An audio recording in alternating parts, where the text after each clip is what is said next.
And we're live. Welcome to Top to Bottom. I'm Keenan. I know you all missed me last week. Becc, did you miss me? Define miss. Yes, of course I missed you. Of course I missed you. I know you did. Scale of 1 to 10, how much did you miss me? 10 being you're desperate to see me. 1 being no effect. 5 being you're happy to see me. Scale of 1 to 10. 57. A 57, Becc. A 57. Right answer, right answer. 57. Nice. It's a nice way to start the podcast. Yep. That's how it goes. That's how it rolls. Is this Price is Right rule, so I should come in at 56.9? I missed you at 56.9. Becc, you got to do what you got to do. 57. Dead on. And with that, we're going on to our very first segment of the podcast, which is Email Teardown. This is the segment where we tear down emails and messages that were sent to Becc and Keenan. So on to the first one. This one says, the subject line is, Keenan, quick question. Hi, Keenan. I saw on builtwith.com that you're hosting gap selling on AWS. Nacho is offering a $5,000 credit to existing AWS users and up to $1,500 in support hours through our marketplace. Interested? Let me know. Yes or no. Best, Patrick. Okay, Keenan, what do you think about this email? Jesus Christ. This guy's not selling fucking toasters.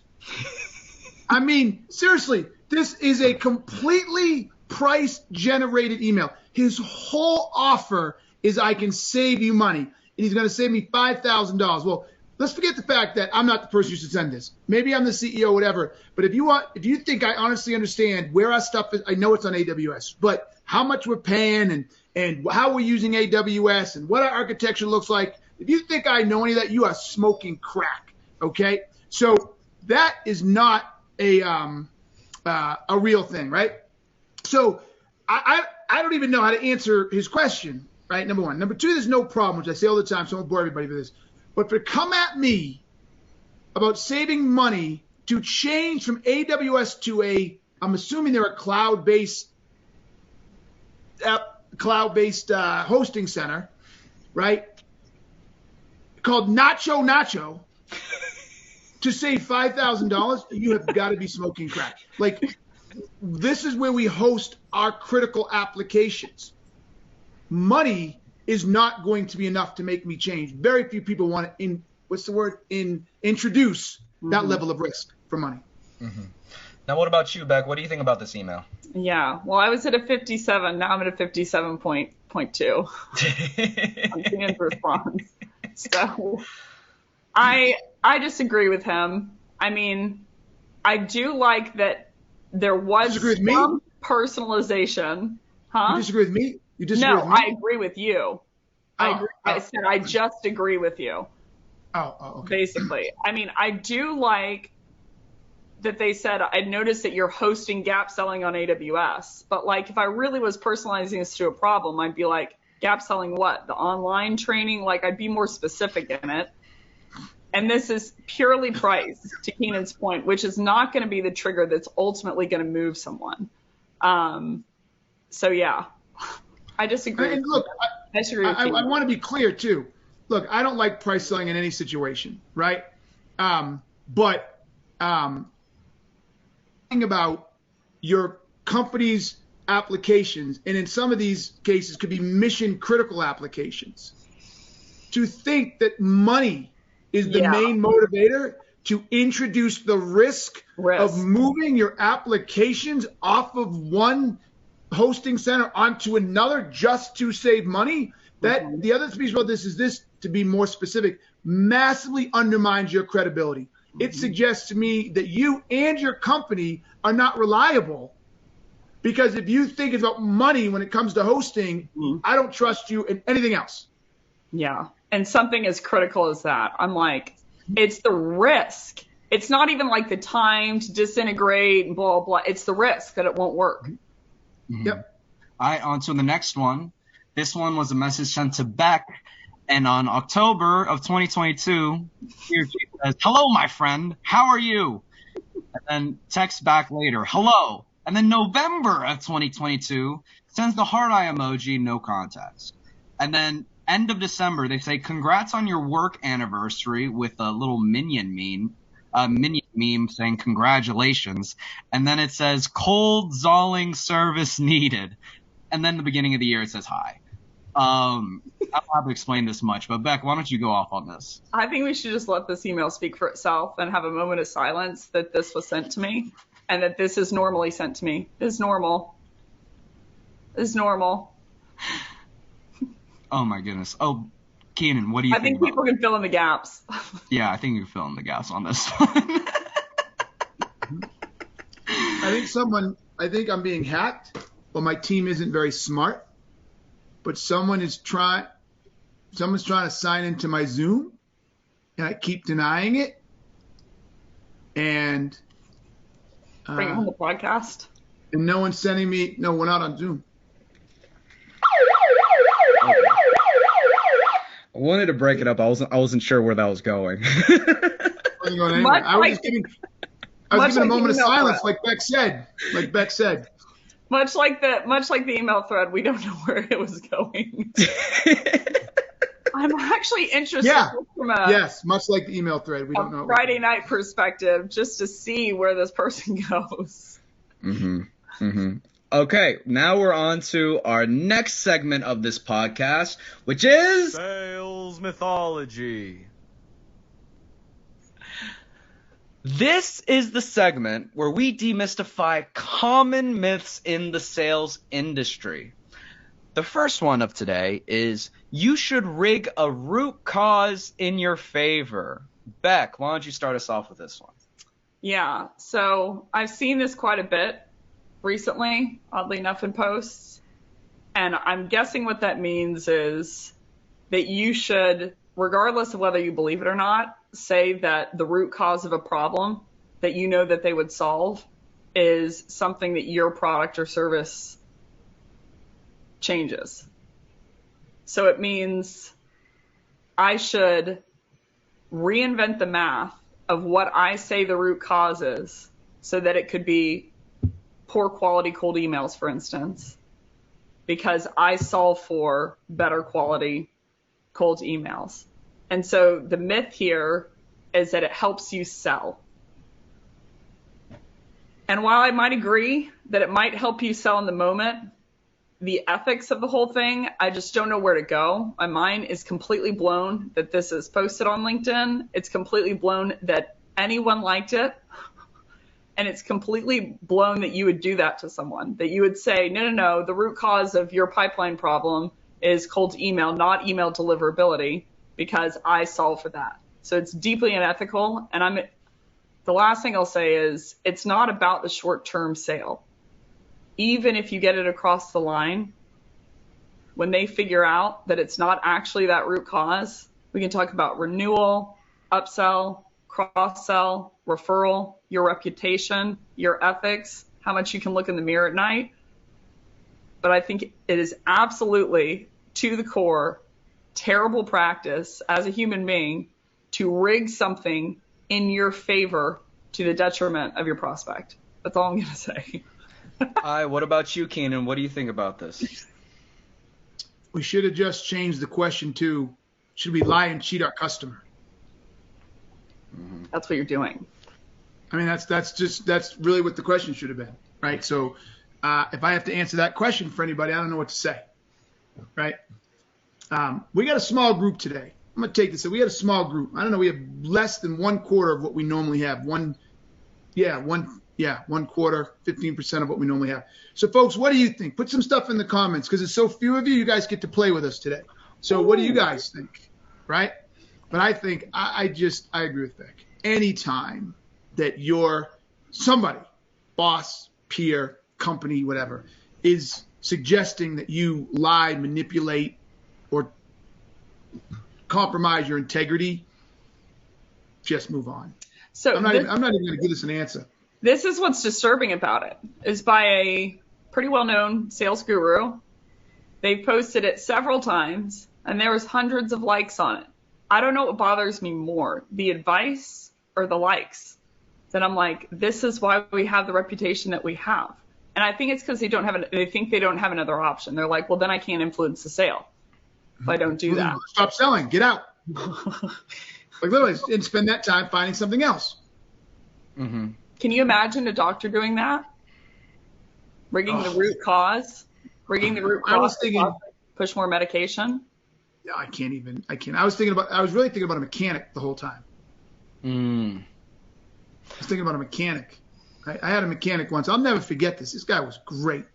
I had a mechanic. So I had this really, well, at the time, I had this car, 77 Blazer, 77 Blazer, right? Chevy Blazer. And this was in 93. So it's 20 years old. Freaking loved it. It was mint, though. It was minted out. People talked about it all the time. Anyways, me and my buddies drove it down to South Padre Island for spring break. And we all piled in. And when we got down, we took the top off. It was a party mobile. Well, on the way home, it started kind of sputtering, and it wasn't running as smooth. And so it got us all the way home, but I just remember you put on gas, and it didn't have the power that it used to have, and it sputtered. And I was like, shit. And remember, it's 93. I'm in college. I'm broke. And I'm thinking, if this is the engine or something, I'm screwed. But I knew something was wrong, so I took it into the mechanic, and I was like, I think I may have thrown a piston or something. This thing doesn't have the power. You can hear it go when you put on the gas. It had trouble going up hills. Mm-hmm. And he called me a day later, and when he goes, it's all fixed. I'm like, what do you mean? He goes, you had a loose spark plug. He easily could have told the spark plug cap, like it wasn't on tight. And so when people don't know, you need that electric shock to make the pistons go. So when a spark plug is undone, the pistons don't fire. So my assessment, I thought it was a bad piston, was accurate, but it wasn't actually the bad piston. It was just the cap wasn't tight on the spark plug. Mm-hmm. So my point in that, he easily could have said to me, yep, you need a new engine. Mm-hmm. And then he could have put that thing in the back, or he could have said, I need a new piston. He could have put it in the back, let it sit there for 2 weeks and say, all right, it's all fixed. And then rolled it out and got himself $3, $4, $5 grand. Easily could have done that. It was free. He's like, all right, what do you mean? It took me 2 seconds. I looked at it, put it on, you're good, take off. So that's basically the equivalent of what someone is doing in sales, is this idea that, hey, oh yeah, I know what the problem is, and it's really not that problem, but I'm going to charge you for it. What's really annoying is like if you're able to diagnose correctly, that you know that it's not the correct root cause, it's like, dude, you're 75% the way there. Meaning, like, that's the hard part, is to learn how to do that. So it's just from an ethics view, my jaw hits the floor every time I see stuff like this, every time I hear these questions asked, and it's all the time. And it's like, I can't unsee it.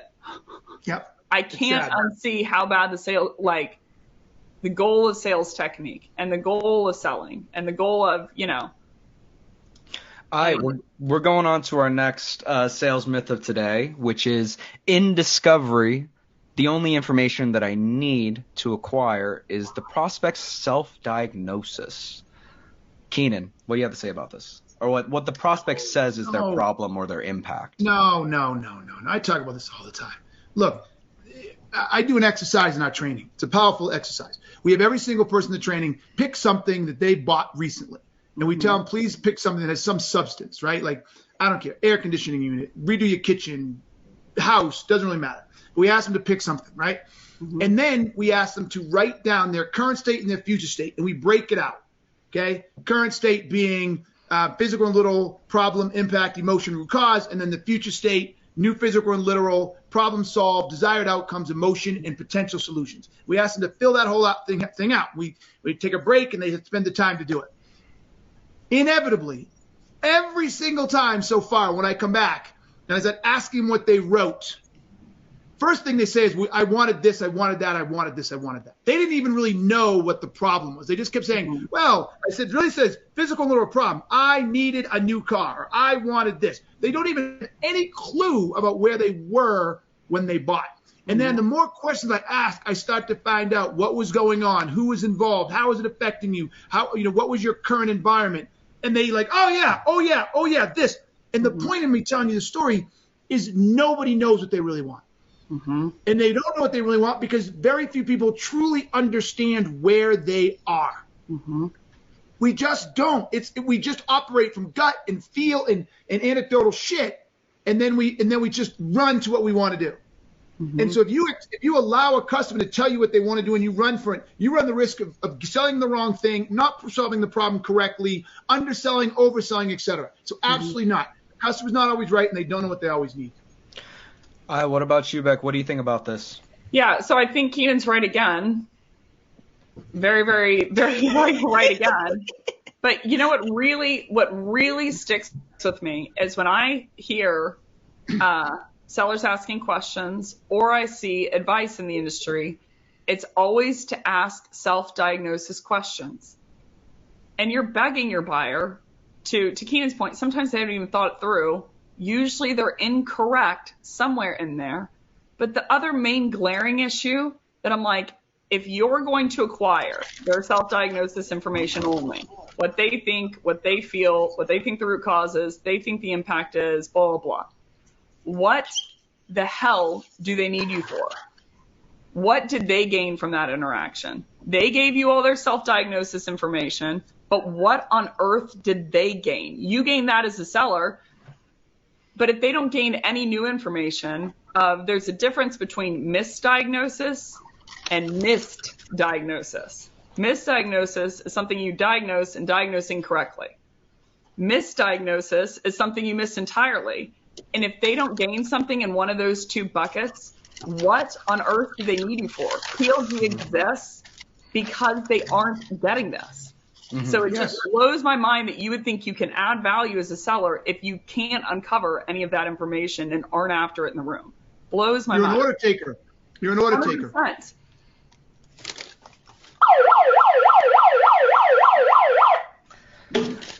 I just for the record, I don't have a break until 4:30, so I have to eat. I have to eat, and I haven't eaten all day. So if I don't do this now, I don't eat. I wrote in the comments the soda was a paid actor. Well, I saw that, and that's why I lifted it up again. Well, on to the next segment of this podcast, which is Take It or Leave It. Hold on a second. Keenan said, that's okay. Someone wrote a comment. I'm going to leave it alone. Keep going. Wait, I want to know what the comment is. I can't see the comments. I'm being a bit persnickety, but Scott Cronin said, discovery is about picture painting, current state, timeline to solve the problem, level of priority, action they've been taking, desired outcomes. Your job is to use the third-party outcomes you've created to get them to think alternatively what they say. I only agree with half of that. Yeah, right? I was going to say, I agree with half of it. A discovery is not about painting a picture. A discovery is about diagnosing and understanding what is going on that causes them to have to change. The second part of that, about where they want to go in the priority, that's fine, but that doesn't happen until I've got you to a place where you understand I have to change. What I'm currently doing is not acceptable. So I just think people, again, are too busy trying to sell and don't understand it's about diagnosing. Quick litmus test is just apply whatever you're saying that you think about sales to would a doctor do it. Yep. So is it a doctor's job to paint a picture? It's like now you need that self-diagnosis information to understand what they believe, what are the facts that support that, because it'll help you build your diagnosis. But you cannot stop there. A doctor's not like, let me walk you through an image. You're walking down the beach and you don't have cancer. It's like, I have cancer. To be fair to Scott, because I'm reading on a comment, it's a piece. His point could be that when I've gotten all of this information, it's clear, and that is a picture, right? Mm-hmm. So out of fairness, he could be to create a picture. When someone says to me, paint a picture, I feel like I'm telling you what it is, and I don't see it that way. The buyer tells me what it is, and I have to help them see the impact of that. But anyways, I digress. Mm-hmm. All right, take it trying to figure out how to. No, that's all. Just go. Just keep going. All right, cool. All right, well, this segment is called Take It or Leave It, and it is the segment where I introduce common sales tactics, and Keenan and Becc let us know whether they would take it or leave it. Leave it. Fired up mood. Go ahead. The first one. SDRs being coached by AEs. Keenan, take it or leave it. I'm going to take it only in that I believe all coaching is good coaching. Some people are going to be good, some people are bad, and I'm not going to sit there and determine if LAEs are good or bad at coaching. So I'm going to take it. Got you. What about you, Becc? Take it or leave it? I'm going to leave it. Oddly enough, in practice, I usually see that's not just like people say, like the AE's expertise is closing, which whole nother bag for a whole nother time. I digress on whether that's true or not. But the SDR's expertise should be prospecting. So hypothetically, they should be more of a lethal prospector because they're focusing on it more often than not. And what I found is when that coaching environment does happen, usually it was AEs telling them to do things, which I as a leader was like, don't do that, Brendan. Like we just covered not doing that. So I do believe that it's helpful for an AE to coach you on what they know about the account and what they've done so far. That's usually helpful. But from a tactical perspective, I'm going to leave it. All right, the next one for today is virtual sales cycles. Becc, take it or leave it? I don't even know what that is. Meaning selling completely virtually. Yeah, selling everything virtually. If you have to, I mean, I don't think it's a main root cause that will change the outcome because I'm not a relationship seller. I'm terrible to have a relationship with. So I'm not a golf course, oil, good old boy, oil club money seller. So I think that you could diagnose virtually as effectively as you can in person. Now, the thing it will add is a lot of times. Wait, are you taking it or leaving it? So I'm a TVET.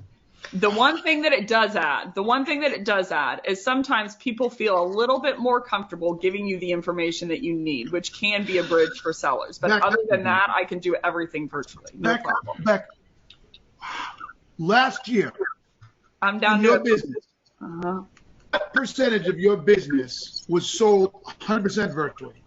100%. Thank you very much. And you call that a TVET? I'm out. I'm going to take it all day long. Beck's to take it. End of discussion. There you go. Jesus Christ, Becc, you're killing me. 100%.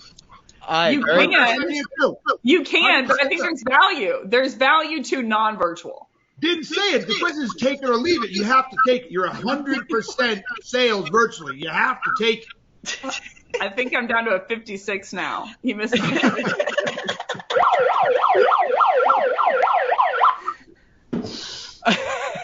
And with that, we're going on to my favorite section of the podcast. Take it or leave it. Can the host eat while they're doing a podcast? It's like the NASDAQ numbers running in the background of how much Keenan misses me going up and down. Yeah, exactly. Well, on to the next segment of the podcast. I think when you bug me, I miss you more, and when we're getting along, I miss you less. Wait, say it again? Say that again. It's the inverse. When I miss you, when you bug me more, I miss you more, and when you don't bug me, I miss you less. You do? This looks like Becc sounds like she's the most surprised human being on the planet right now. I am. Thank you, Derek. I love you, baby. Okay, on to the next segment of this podcast. My favorite one of this podcast, which is the inbox.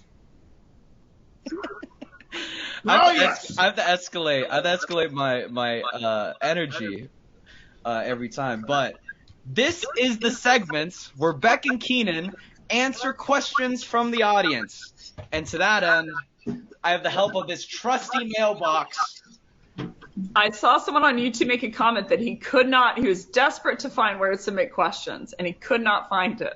Okay, that's it. I'm putting a comment on every single video right after when I post it. It's gonna be in the description. I'm gonna comment it in this podcast right after the podcast is done. Okay, and I want to do something else too. I want to give people a chance on this to ask a live question.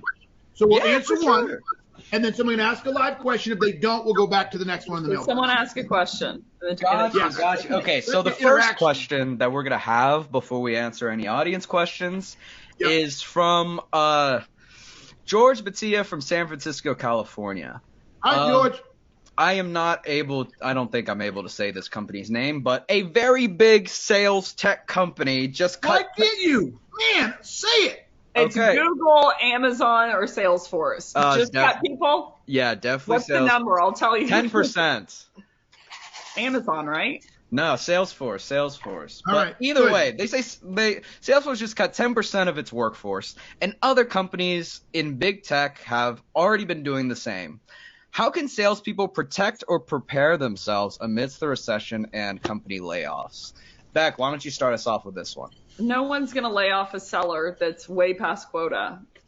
No one in their right mind. So, like, unless they're going bankrupt, like, and that would be the final straw of, like, we are going bankrupt. That is the last head that I would chop, is a seller who is past quota. I would protect that at all costs. If I'm thinking as a business owner, I would chop all the quote unquote fluff, which I would see as things that I can't directly, strongly correlate to revenue. So I would evaluate it as, am I that top performer? So I would look amongst my peers and be like, where am I from a quota attainment perspective in raw according to the industry? And then according to the team, where am I in the rung? And like, if you're anywhere below 50% on that rung, or you're anywhere below quota, you are up for grabs. So I would learn how to freaking diagnose, learn all the information that your buyer doesn't know that will help them, and your numbers will take care of themselves. That's my biggest recommendation. What about you, Keenan? What do you think? So Becc is spot on, 100% spot on. Okay, just be the fucking best you can possibly. But I'm going to take a slight left turn here. Okay, and I'm going to address the part of protecting yourself against a layoff. Okay, and I learned this. Becc, don't be mad if we finish with this, but I think this is powerful. Okay. I learned this early, but didn't live it early. So I knew the lesson, but didn't live the lesson. Mm-hmm. Okay? Here it is. And this particularly people in sales. I get it if you're a barista. Stop fucking wasting your money. The best way to protect yourself from a layoff is not need the fucking job. Mm-hmm. We as a society, we move through life in a way that we are always a paycheck or two away from being fucked. And look, I'm not judging because I've been there, okay? But the truth of the matter is, when you don't get ahead of yourself or you don't keep consuming all the money you make. I remember when I was younger, a buddy of mine used to say, man, I remember dreaming about the salary I am now starving on. If you live below your means for X period of time, I'm going to make this shit up. If you let 3 moves ahead of you and you live 3 moves down, then you get the next one to the next one. Keep that buffer.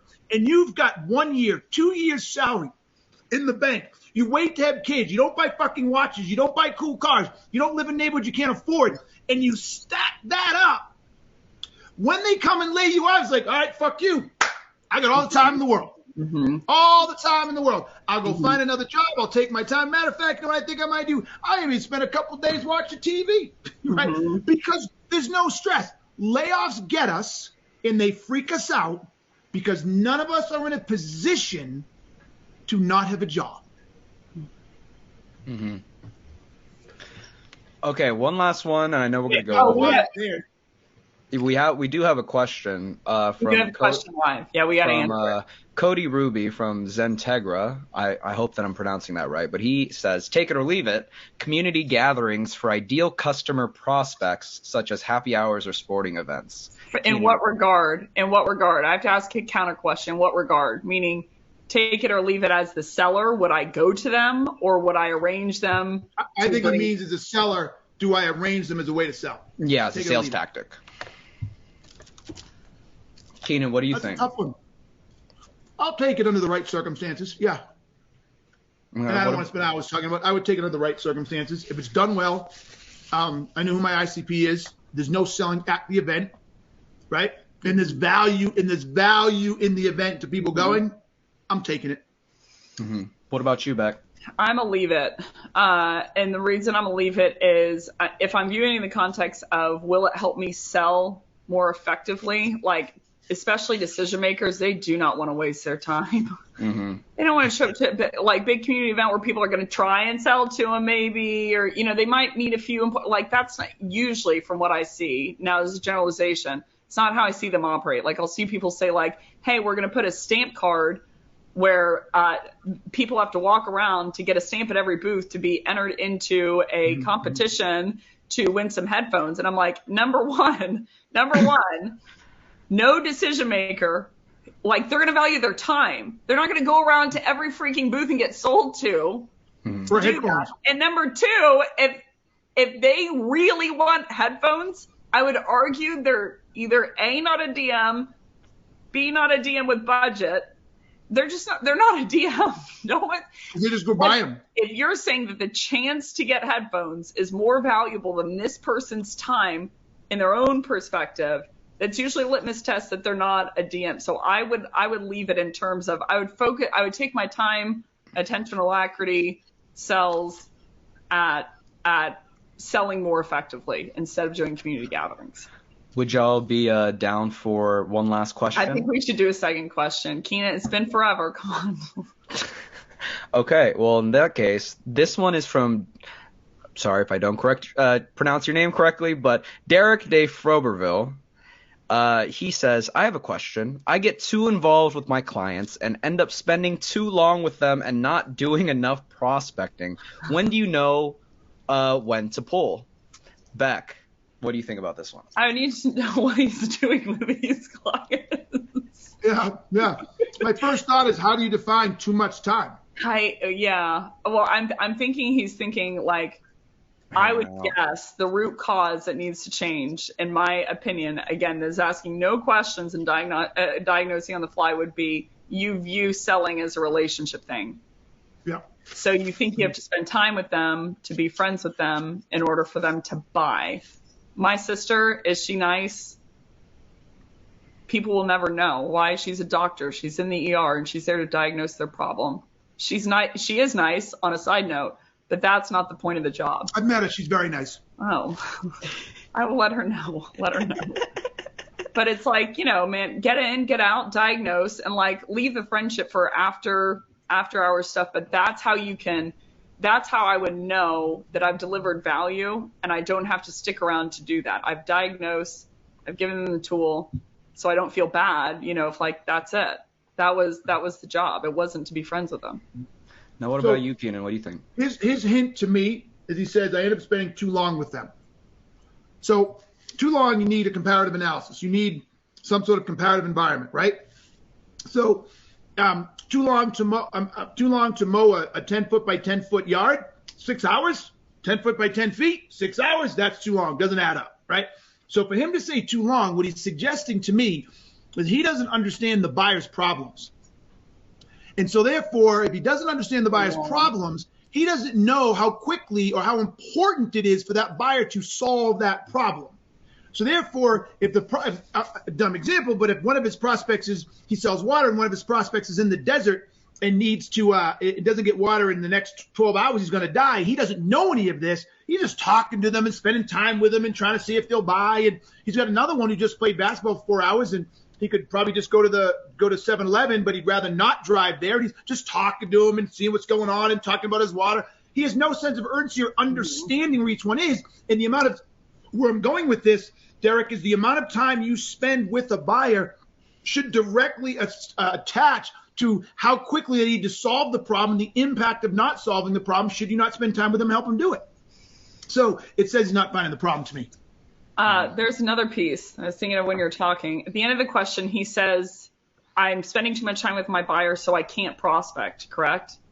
That's what he was after. Yeah. Mm-hmm. Yeah. So I would say if prospecting more is the goal, I almost answered the wrong question. If prospecting more is the goal, usually you're going to find, like, prospecting isn't fun, right? It's usually not fun. So I would just put in instead of saying how much time do I have to prospect, I would say how much do I need to prospect from a conversion perspective, book meetings perspective, ASP perspective to hit my quota or exceed my quota by the amount that I want to, back into the math of how many calls that takes, how many emails that takes from a conversion perspective, and then just split it out per day of this is what I'm going to do today.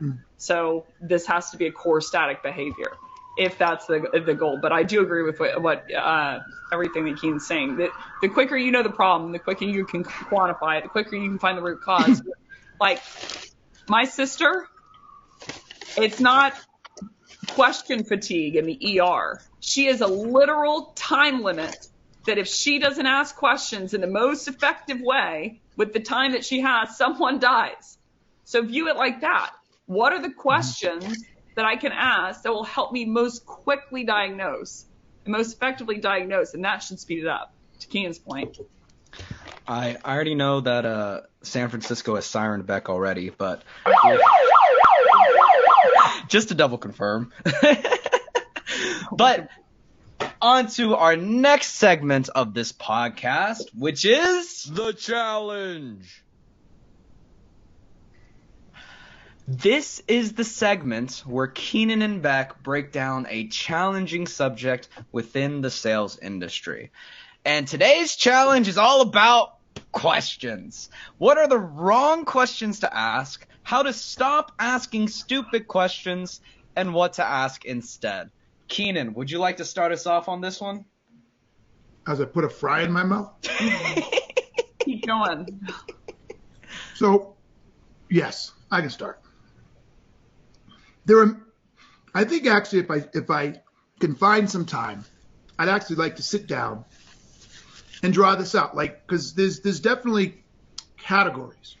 I think I could actually, and if I had Becc by my side, she'd drive me crazy, but we'd get there. She'd help me anyways. I think there's a set of categories you could put these in, which I don't think anybody ever has. So I think there's an opportunity here for somebody or us to categorize these questions to help people out. Nobody does categorization better than Becc. Nobody. So, so I'll start with one. I think the first category is questions that are disconnected from the buyer and the buyer's problems and are designed to qualify. Mm-hmm. If your question is designed to qualify, find out certain information that tells you if they should be a good buyer and not to understand, any question in that genre is fucked up. So I'll start there. We'll make this back and forth. Hi, Becc. What do you think? Yeah. So I do have categories. I have a one-sheeter. Men, if you put it in the chat. I got you. Okay, hold up. 8 cents of questions. But when I take a step back, because when I was creating those, I was like, to Keenan's point, they're irrelevant to finding the problem. But when I take a step back, I think the reason that people are asking these questions is they have no goal in the room. So they're like, other than, how do I sell this person? So they're thinking, what are the questions that would make them think in a certain way? Or what were the questions that would lead them to buy? And that's the problem. The only thing, in my opinion, that is the main blocker that needs to shift is, Keenan, have you ever played Guess Who? Yeah. You have? So Yeah. can you describe to the audience what Guess Who is? Yeah, And if it's what I think it is, I'm thinking of a person I can ask yes or no questions, and how quickly can I figure it out? Are they, right? Is that the one? So are they man or female? Are they old or young? And so in matter of fact, a computer does this, and a computer figured out that the first questions you ask are designed to carve out the largest chunk of people.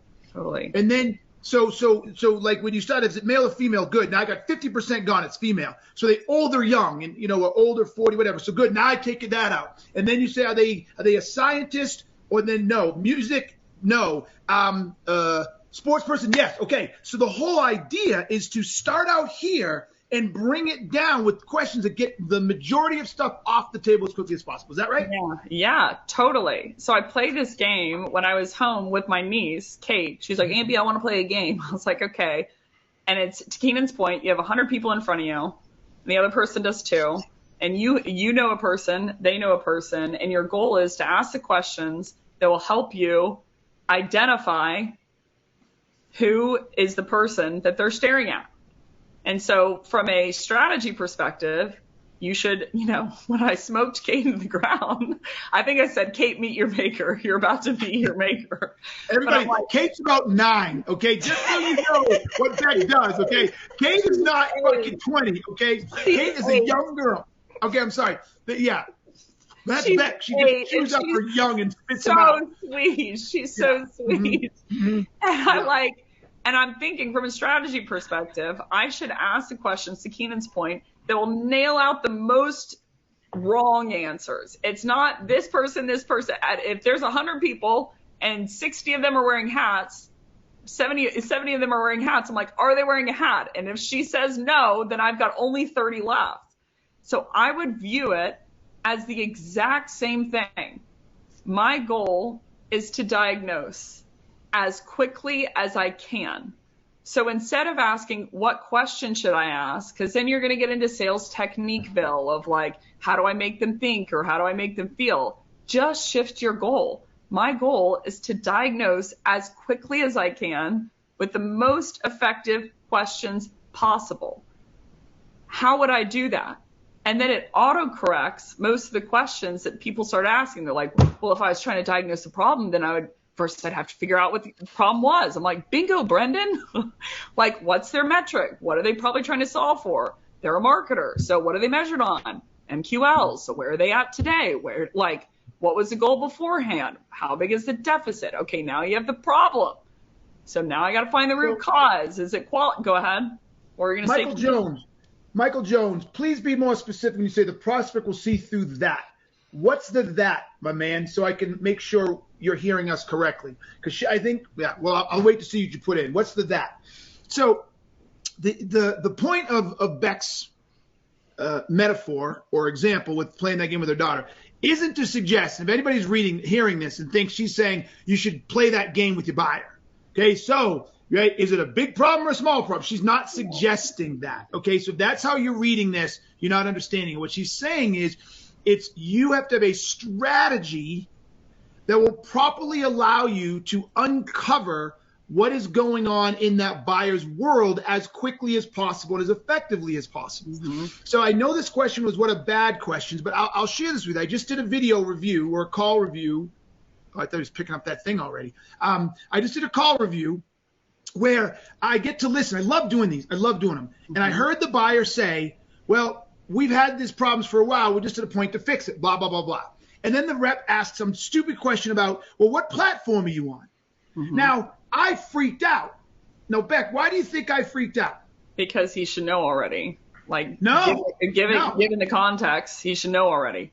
No, I didn't even care if he didn't know anybody. The client said, yeah, because he said, why did you call? Were you having any problems or do you have any new problems? He said, no, we've had this problem for a while. We're just getting to a place we want to fix it. We want to do this, this, this, and this. And then the first question the rep asked was, what platform are you on? It's a solution-centric question that he's at. But specifically, what question should he have asked? What was the context again? Start from the beginning. I'm going to get this answer right. The customer says, he asked the client, hey, what's having you want to talk to us? Do you have any problems going on? Is anything new? Mm-hmm. And he said, no, we don't have any new problems. We've had the problem for a while. We're just now trying to fix it and deal with these issues. Okay. What should the rep have asked? What are those problems and issues? Thank you very much. Literally, that's the only question you ask right there. But the rep didn't do that. The rep said, what application are you using? He didn't even see. The customer said, we've had this problem for a while. The only question is, could you tell me more about these problems? How long have they been bothering you? Totally. And just shut up. But see, we don't do that. Bad questions are questions that don't listen to what the buyer said and aren't designed to uncover the challenges the buyers are having. Go back. So the reason, amen, by the way, that the reason I think people struggle with this is they're like, what technique do I use? And I'm like, okay. Let's do an exercise, Brendan. The listening technique. I'm like, let's do an exercise. If your goal is to find the problem that the buyer is on the line for. And I, went grimace and I'm like, I'm going to off you if you don't get this correctly. Okay. If you don't get this question correctly, hypothetically, what question would you ask to find the problem that they're running into? He said, I would ask him, what problem are they trying to solve? And I'm like, correct. I'm like, so start there and start quantifying it. Like, okay, can I make a slight change? Can I make a slight change? Maybe. Okay. Maybe. Okay, this is in a lot of people do this, and it's not semantics. You said trying to solve. Yeah. Ask the question, what challenges or problems are you currently struggling with? Right. The semantics of the words. Go ahead. What happens is, though, when you say trying to solve, they will say something and then move to the future state. And the rep will then glob onto the future state and they run away from the problem. If you ask what problem you're currently struggling with now, and you don't allow them to think about solving, they can't take you on the journey of what I want. And now that makes it easier to get to the problem. So I'm like,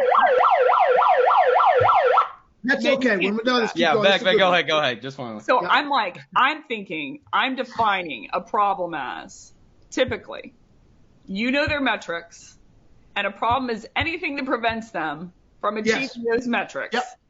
Yep. So I lead that way. To your the point I was trying to make is like the techniques start sloughing off in their mind if they know that the goal is I have to find a problem. Yes, so if the person we agree says, on that. like, we want to get an event, or like we want to buy this thing. I'm like, well, that's the solution. That's not the problem. My first question would be like, why do you say that? What current indicators do you have that you're not being successful? Like, we need current, better cold emails. Like, well, why do you say that? I don't think that our cold emails are good today. What's the metric? What's the KPI? Is it on booked meetings and on qualified meetings? What's historical conversion? What's the conversion today? And then I'm quantifying the gap. And then I'm like, okay, how many cold emails are you sending per day? How many cold calls are you making per day? What's the reply rate? What's the open rate? What time of day are you sending them? Because they might say I need better cold emails, but really I'm like, you just need to send them at 4 p.m. and your quality or your quantity. Like, I saw this the other day. The person was sending 3 emails per day. And I'm like, okay, it might be a quality issue too, but your main problem right now is you're only sending 3. Like, you need to make, you need to send more per day. So the point I was trying to make, and I agree with you. What are you struggling with today? And anchoring around the metrics. The point I'm trying to make is most reps are wondering, what question do I ask? And they're doing leading questions. What if you could questions? Imagine if you could. What if I told you that you could have 10,000 more leads per month, Keenan? And it's like, I got 2 here that says, why fix it now? No, Kevin Chambers, you never ask why fix it now. Self-diagnosing questions obnoxious to a buyer. Right? Totally. And there's a cost to them. So I'm like, sometimes the self-diagnosis information does help me build my diagnosis. Like in a lot of cases. But to your point, they're really annoying to your buyer because they're attached to your buyer. It doesn't teach your buyer anything that they don't know. And like, they could be wrong. So I can't ask 17 self-diagnosis questions right in a row because then they get the impression right off the bat that you have no value to ask. They start shutting down. They're like, dude, can I just see the price? Can you just walk me through the demo? I'm going to self-diagnose anyway. And like, here's the last thing I'll say, and then we will move on. I walk through, and I have a big problem because I walk through LinkedIn every day watching gurus teach everyone to ask self-diagnosis questions. Yeah, they do. And patting themselves on the back for that. And I'm like, I'm not going to shame you or blame you for not knowing that you should be asking questions that will help you build your diagnosis. But I am gonna get pissed at you that you should know better if you are a guru and you're influenced. Where'd you learn that phrase, self-diagnosing question? That's a self-diagnosis. That's a self-diagnosis question. Oh no, like, that's not diagnosing. That's a factual question. You should know better. And here's the other thing. If I'm a sales rep, your expertise is diagnosing. If it's not diagnosing, you have no expertise. It's not countering objections. It's not product. Go call product. They'll let you know. It's not sending 300 emails. That's marketing's job. It's not post. That's CS. Your job, your only job. And I know it's hard. You have to learn their metrics, their leading indicators, lagging indicators, the problems that they run into in the day-to-day that are worth solving, root causes they don't know about, problems they don't know about, code impacts. current impacts that they don't currently know about, future impacts they don't know about, current events that just happened that do affect them that they don't know about, future events that are going to happen that they don't know about. But that is your only freaking job as a sales rep, is to learn that information. So I'm like, start and end there. If you don't know your buyer's metrics, it is a great litmus test to you that, like, where's the expertise? We are known for having no actual job in sales because we have no expertise. And people are correct. We don't. Mm-hmm. We don't. This is the most fired up we've seen Becc in this show ever. Triggered. Bizarre. I love it. Yep. Bizarre. Yep. I'm rolling through LinkedIn and I'm like, dude, you have got to stop doing that to sellers, and sellers, you have got to stop doing that to your prospects. Find the information that they don't know that will hurt them. That's it. Mm-hmm. That is it. That's the job. If you don't want to be in that job, find another profession, because that's the trade of craft of sales. Bizarre to me. All right. So, to answer the question, because it looks like he's a first-time listener. I think it's Derek. He asked, "What's the point of the horn or the siren?" Keep the point of the siren, Derek, is to keep us on time and move us to the next topic. Today, we have clearly eviscerated that guardrail, and I think it was to the benefit of the show, but we will commit to going back to allowing that thing to keep us on track so the show does not divulge? No, what's the word? Go backwards. Diverge. Thank you. Diverge into a shit show. In the last 6 hours, because we are not Joe Rogan. We are not doing Joe Rogan show. Totally. I don't know how to say, Derek, if you're still watching, I don't know how to say I miss you with my words, but my actions are showing me that I just miss Keenan. Point blank. She just wants to talk to me. Talk. Yeah, I get it. Yes, best of intentions. Yes, Derek, thank you. All right, so we're back on track for the last segment, I think. Yes, the very last segment of this podcast, which is the Rant. The Rant is our segments where where Becc and Keenan give us their closing thoughts and share with us what's on their mind. So, Becc, you went on a huge rant. Let's start with Keenan right now. What is your rant today, Keenan? If I have to be completely honest, I forgot about the rant and didn't prepare one. And not one is jumping out at me. I think rather than letting our audience down and making one up that's full of shit, I'm going to pass today. Got you. Okay, Becc. What are your closing thoughts for today? So my closing thoughts, I had two that were a choice. I'm gonna make a pivot. So it's gonna be a short. You can't do both of them, Becc. I know. I'm only doing one. I was gonna have you pick as your surprise, but let me pick. I'm gonna pick. Okay, one's on impact and one is on solutions. Solutions. Okay. A solution is just something that will change the current state of someone. Okay? So one solution to a problem could be fatal to someone else if they don't have that problem. So the example of this is my sister. She's in the ER. Someone comes in. They're showing a lot of symptoms. And she had narrowed it down to one of two things. It was either a blood clot or it was an aortic dissection. The person's really you thin that blood. You thin that blood aortic. They're dead. Right. But if you do the other way, you thicken that blood for the aortic, you're going to make I'm not even a doctor and I figured this shit out. Correct. So a blood clot, the solution is a blood thinner. Yes. But an aortic dissection, for everyone who's on the line, Keenan, you constantly amaze me. Aortic dissection is you're hemorrhaging blood to your aorta. So a blood thinner, making your blood go faster, would kill the person. So she sends up basically some test results, and they release a contact into your blood that the person who released it thought that they could release both of those tests at the exact same time. So they release both of them at the same time, but typically you're supposed to release them at different times. And my sister gets back the results, and it says that this person's negative on both. No blood clot and no aortic dissection.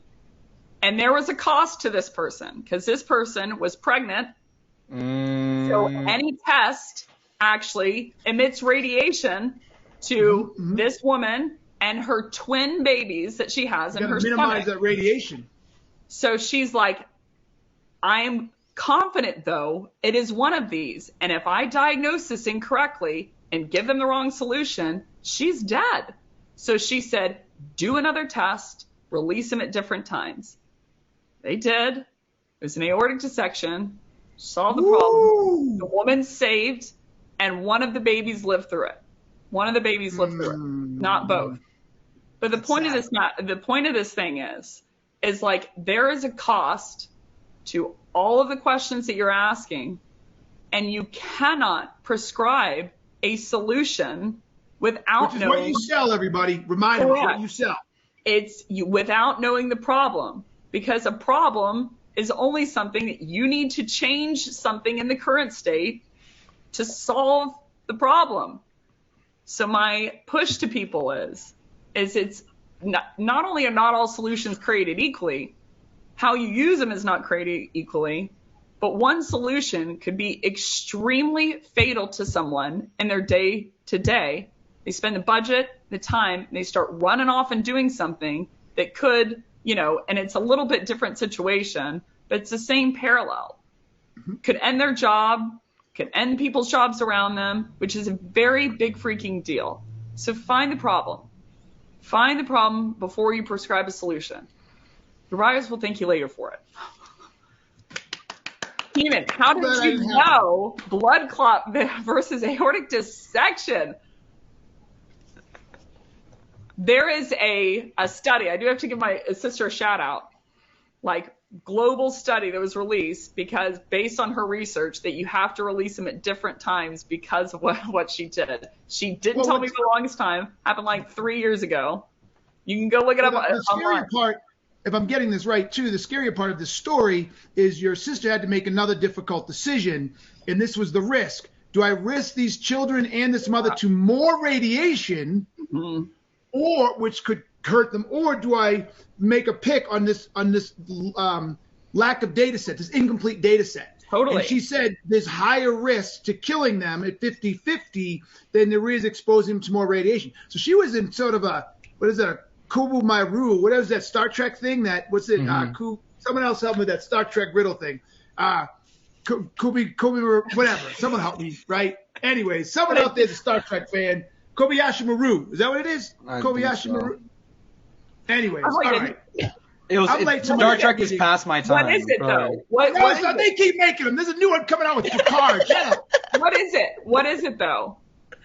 It's basically a Kobayashi Maru or something like that is an unsolvable problem, right? But then Captain James T. Kirk actually solved it and proved it could be solved. But generally, they used it to train the captains and everything on Star Trek to challenge their thinking processes. So they give them one that can't be solved. And so the answer isn't did they solve it? It was more to test how did they process the information, what did they do, and was that the best, even though it was going to fail, was that the best choice? And like this was a tough situation for her. And like I had to find this study online. She didn't tell me. That's the kind of person that she is. So I pinged in our group chat. I said, is this study about something you did? And she goes into it and she said, what's really sweet. And she sent me the picture of the woman and her little girl afterwards, years afterwards, because she made the right decision. Took me a minute, but Kobayashi Maru. It wasn't the radiation that killed the baby, by the way. It was the state of the mother. But she was like, to your point, she was thinking it might kill these kids, but if I get the thing wrong, it might kill the mother, which will kill both kids. Yeah. Right. Mm-hmm. So she's like, I have to do it. I have to do it.